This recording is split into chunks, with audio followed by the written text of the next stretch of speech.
Hi, this is Kamera. My first few minutes with God, day number 289, Matthew chapter 9 through chapter 10. A paralyzed man carried on a mat, he's placed in front of Jesus. Jesus sees their faith and he tells the man that his sins have been forgiven. Well, you have some religious leaders there, teachers, who pretty much thought to themselves that that was blasphemy. Who does he think he is? He think he's God?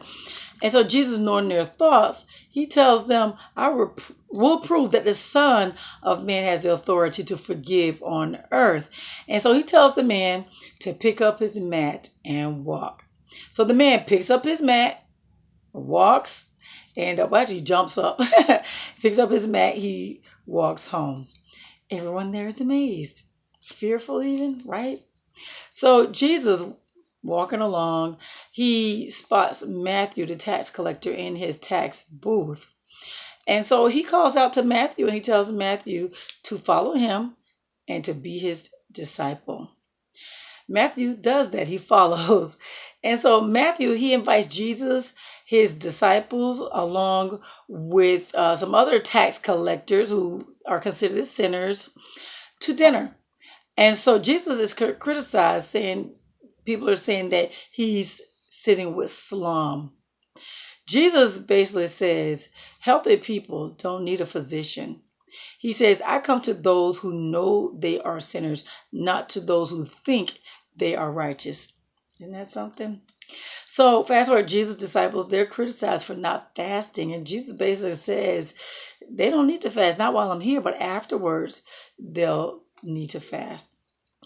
A woman with the issue of blood, Jesus walking, he's in this crowd. A woman with blood condition, 12 years. This lady's exhausted. She's with all her money of physicians. And yeah, so she needs help. She knows that Jesus can heal her if she just touches his robe. That's what she does. She touches Jesus' robe and she is healed. So Jesus looks around. Jesus like, who touched me? This lady drops to her knees and to Jesus' feet. And Jesus just tells her, it was your faith that healed you. And he tells her to go in peace. Isn't that something? So Jesus is on his way to Jairus' house to heal his 12-year-old daughter. Come to find out the daughter died on Jesus' way going there. So Jesus told Jairus, don't worry about it. Everything is good. When he gets there, that's Jesus, James, John, and the parents, they're in there when Jesus just tell the little girl to get up. She gets up. Isn't that something? So he heals her, raised her from the dead. And so some awesome things that Jesus is doing. For instance, these two blind men, they followed Jesus. And so Jesus asked them, do you think I can make you see?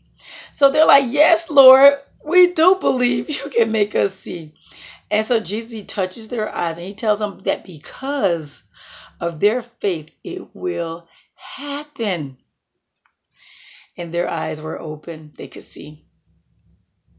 So Jesus, he traveled all around every town and different cities, villages, and he cast out demons. He healed people. He preached the word. There was this one guy, because he cast out a demon. You had the Pharisees saying that Jesus is a prince of demons. Yeah, he went through some stuff. He really did. And so Jesus says that as he traveled throughout doing these things, he says the harvest is great, but the workers are few, and that we should pray for more workers. Lord, send more workers. So Jesus, he chose his 12 disciples, and he gave them the authority to cast out evil spirits and to heal every disease and every illness. He called Peter, Simon, who he calls Peter, Andrew, his brother. He calls James and John, their brothers, sons of Zebedee. He calls Philip, Bartholomew, Thomas, Thaddeus, Simon. He calls Judas Iscariot. Yeah. So Jesus gave them instructions on, what they're supposed to do, duties on what to do, and how to handle themselves as well as others, how to handle others. He told them that he's sending them out like sheep among wolves. And he tells them not to take it personal when people reject them. But he says use every opportunity to teach everyone, rulers and unbelievers, about him, about Christ. And he says, don't be afraid of them. Don't be afraid of man who can just destroy your body. You should fear God who can destroy, kill the body and the soul.